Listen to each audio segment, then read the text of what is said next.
توحید کی امانت سینوں میں ہے ہمارے، آسان نہیں مٹانا یوں نام و نشاں ہمارا۔ بسم اللہ الرحمن الرحیم۔ السلام علیکم ورحمۃ اللہ وبرکاتہ۔ ہمارے اس یوٹیوب چینل میں آپ سب کا خوش آمدید کرتا ہوں۔ دوستو، اپنی بات کو شروع کرنے سے پہلے آپ سب سے یہ کہوں گا کہ پہلے آپ اس ملعون کی، اس نفرتی کیڑے کی، اس خبیث کی اور اس دجال صفت انسان کی ویڈیو دیکھیے۔ یہ اپنی ویڈیو میں کیا بتا رہا ہے؟ میں نے قرآن مجید میں سے 26 وہ ووادت آیتیں جو آتنکواد کو بڑھاوا دیتی تھی ان کو ہٹا کر، اور قرآن مجید کے جو سورے تھے وہ سیریل سے نہیں تھے، ان کا کرم سنکھیا ٹھیک کرتے ہوئے ایک نیا قرآن مجید تیار کر دیا ہے۔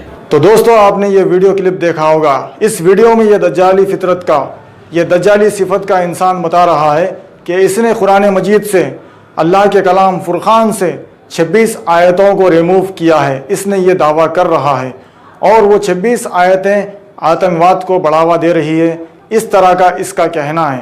حال ہی میں اس نے یہ بات ایک ویڈیو ریلیز کرتے ہوئے کہی ہے، جبکہ پورے ہندوستان اور دنیا بھر کے امن پسند لوگوں کا یہ ماننا ہے کہ وسیم رضوی خود ایک آتنکوادی ہے اور ایک آتنکوادی صفت اور سوچ رکھنے والا انسان ہے، کیونکہ ہندوستان میں اور دنیا بھر میں امن اس کو برداشت نہیں ہوتا۔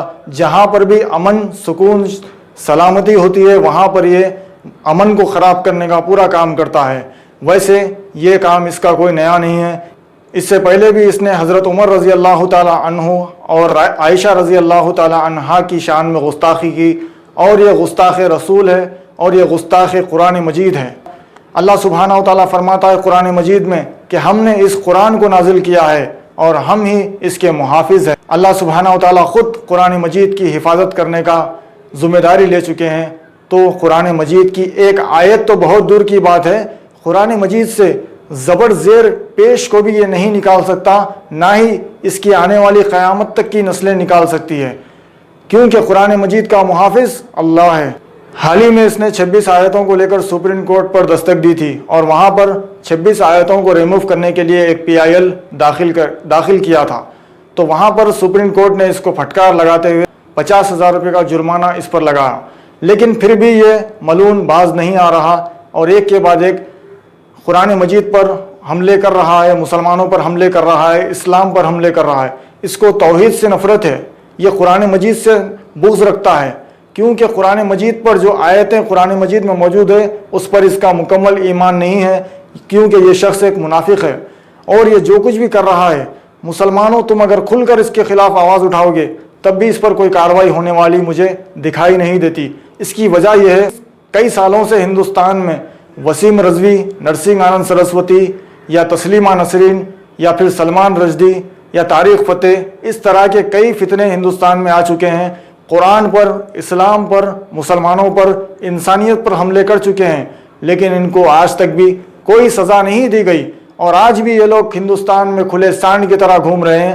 نہ صرف کھلے سانڈ کی طرح گھومتے ہیں، بلکہ ان کو ایک سیکیورٹی بھی پرووائڈ کی جاتی ہے باقاعدہ حکومت کی جانب سے، کیونکہ یہ لوگ اسلام کے خلاف بولتے ہیں۔ تم اگر اسلام کا، قرآن مجید کا، مسلمانوں کا تحفظ کرنا چاہتے ہو، تم اگر یہ چاہتے ہو کہ کوئی اسلام کے خلاف نہ بولے، مسلمانوں کے خلاف نہ بولے اور انسانیت کے خلاف نہ بولے، تو تمہیں خود اٹھ کر کھڑے ہونا ہوگا۔ ہندوستان میں آج اتنی ساری MLA ہے، MPs ہے، لیکن مسلمانوں کی تعداد بہت ہی کم ہے، لگ بھگ نہ کے برابر ہے۔ اگر ہم ہندوستان میں سیاسی طور پر مضبوط ہوتے ہیں اور ہمارے 200 سے 250 MP ہوتے ہیں اور 700 سے 800 MLA ہوتے ہیں اور ہزاروں کی تعداد میں کارپوریٹرز ہوتے ہیں، سیاسی طور پہ اگر مسلمان ہندوستان میں مضبوط ہوتا ہے تو ان ملعونوں کو سزا دینا مسلمانوں کے لیے کوئی بڑی بات نہیں ہوگی، کیونکہ ہم حق کے ساتھ ہیں۔ اور قرآن مجید میں اللہ سبحانہ و تعالیٰ ارشاد فرماتا ہے سورہ اسراء سورہ نمبر 17 آیت نمبر 81 میں، وَقُلْ جَاءَ الْحَقُّ وَزَاقَ الْبَاطِلُ إِنَّ الْبَاطِلَ كَانَ زَهُوقًا۔ حق آ چکا ہے اور باطل ختم ہو جائے گا، کیونکہ باطل تو پیدا ہی ختم ہونے کے لیے ہوا ہے۔ یہ باطل انشاءاللہ ایک روز ضرور ختم ہو جائے گا۔ جتنے بھی یہ باطل پرست لوگ ہیں، قانون کے دائرے میں رہ کر قانون کی مدد سے ہم انہیں دور کریں گے، اور ہمیں ہندوستان کی عدالتوں سے پورا یقین ہے کہ ہمارے ساتھ انصاف ہوگا اور اس کو جیل میں بند کیا جائے گا۔ اور میں ہمارے ہندوستان کی گورنمنٹ سے اپیل کرتا ہوں، نریندر مودی جی سے، کہ ہندوستان میں ایک ایسا قانون بنایا جائے کہ جو بھی اسلام کے خلاف، مسلمانوں کے خلاف بولے گا، قرآن مجید کے خلاف بولے گا، اس پر سخت کارروائی کی جائے اور اس کو پھانسی کی سزا دی جائے، موت کی سزا۔ کیونکہ اگر ایک کو ہم پھانسی کی سزا دیتے ہیں، موت کی سزا دیتے ہیں قانون کے دائرے میں رہ کر، قانون کے حساب سے، تو دوسرے لوگ جو اس طرح کے کام کرنے کی سوچتے ہیں تو ان کے حوصلے پست ہو جائیں گے۔ بس میرا یہی کہنا ہے کہ مسلمانوں، ڈاکٹر انجینئر تو اب تک تم نے بہت بنا لیا، اپنے بیٹوں کو بناؤ ڈاکٹر اور انجینئر، لیکن ساتھ ہی اپنے بچوں کو ایڈوکیٹ بناؤ، جج بناؤ، ایم ایل اے بناؤ، ایم پی بناؤ، بڑے بڑے عہدوں پر فائز کرواؤ، تبھی تم اپنی تقدیر کے فیصلے تم خود کر سکتے ہو۔ اب تمہیں کسی کے سامنے ہاتھ پھیلانے کی ضرورت نہیں ہے۔ ہندوستان میں جتنے مسلمان ہیں، 25 کروڑ مسلمان، اگر ہم سب ایک ہو کر کسی ایک مسلمان سیاسی رہنما کو سپورٹ کرتے ہوئے اس کو اگر وزیر اعظم یا وزیر داخلہ بھی بنا دیتے ہیں تو یہ ہمارے لیے بہت بڑی بات ہے۔ جیسے کہ ایک قابل سیاستدان ہمارے پاس موجود ہے حیدرآباد میں، اسد الدین اویسی، بیرسٹر اسد الدین اویسی، ان کے ہاتھ کو مضبوط کرنا ہے۔ 25 کروڑ مسلمان اگر مل کر AIMIM کو سپورٹ کرتے ہیں اور مضبوط کرتے ہیں تو جیسے اسد الدین اویسی نے نرسنگ آنند سرسوتی کے خلاف ٹویٹ کیا تھا، ویسے ہی ہر اس شخص کے خلاف بولیں گے اور کارروائی بھی کی جائے گی جو اسلام اور انسانیت کے خلاف بولے گا۔ بس میں یہی کہنا چاہتا ہوں، زیادہ میں کچھ بھی نہیں کہنا چاہتا ہوں۔ جو قرآن میں یہ تبدیلی کرنے کی بات کر رہا ہے وہی قرآن کو پڑھ کر مسلمان غیر مسلمانوں کی ارتیوں کو کھاندہ دے رہے ہیں، غیر مسلمانوں کی ارتی کو لے جا کر ان کے مذہب کے مطابق ان کا انتم سنسکار کر رہے ہیں۔ تو دوستو، انسانیت ہم کو یہی سکھاتی ہے کہ ہم کسی کے مذہب پر، کسی کے ذاتی ریلیجن پر ٹپڑی نہ کریں۔